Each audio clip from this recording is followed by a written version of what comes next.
Quelle est l'identité que nous sommes venus combattre aujourd'hui? C'est le malheur, la contradiction, les mauvaises choses qui portent nos familles. Alléluia. Amen.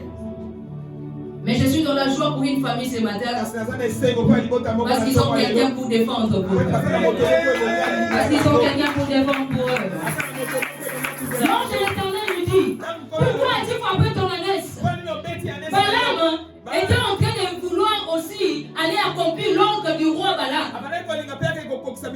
Le roi Balaam va envoyer cette fois-ci Balaam. Un devait qu'il était Nanga. Pour aller maudire le peuple d'Israël. Vous savez, hier nous avons parlé de la sage-femme. Le roi de l'Égypte a découvert que la sage-femme, que les Hébreux s'est multiplié. Il va donner l'ordre qu'on tue les enfants mâles. Oh, c'est matin, ils ont changé la stratégie.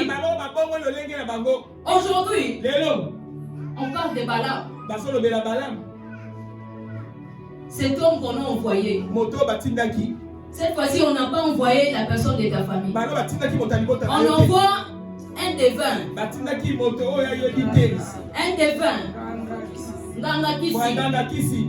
Vous savez pourquoi? Les Nganga ont la maîtrise des coutumes. On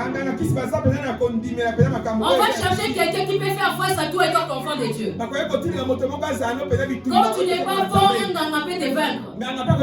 Parce que les Nganga savent les principes. Alléluia. Amen. On n'a pas cherché quelqu'un qui ne connaît rien. Mais on va envoyer maintenant quelqu'un de spirituel. Il va dire des choses spirituelles. Hier, nous avons parlé des choses physiques pour la sage-femme. Mais aujourd'hui, nous parlons des choses spirituelles. Cette personne qui va te libérer des choses pour te détruire. Je l'ai bien dit. Tu peux élever un mur. Tu as été choisi. Mais tu dois être capable de bloquer les paroles des autres.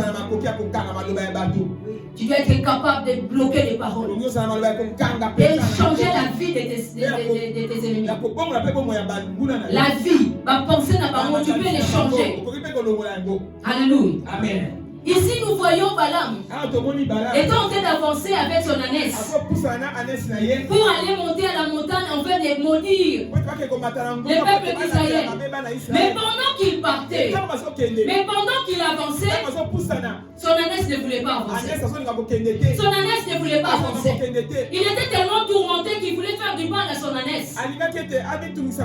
Pourquoi je veux que nous puissions avancer, toi tu n'avances pas? J'ai une mission d'aller maudire un peu.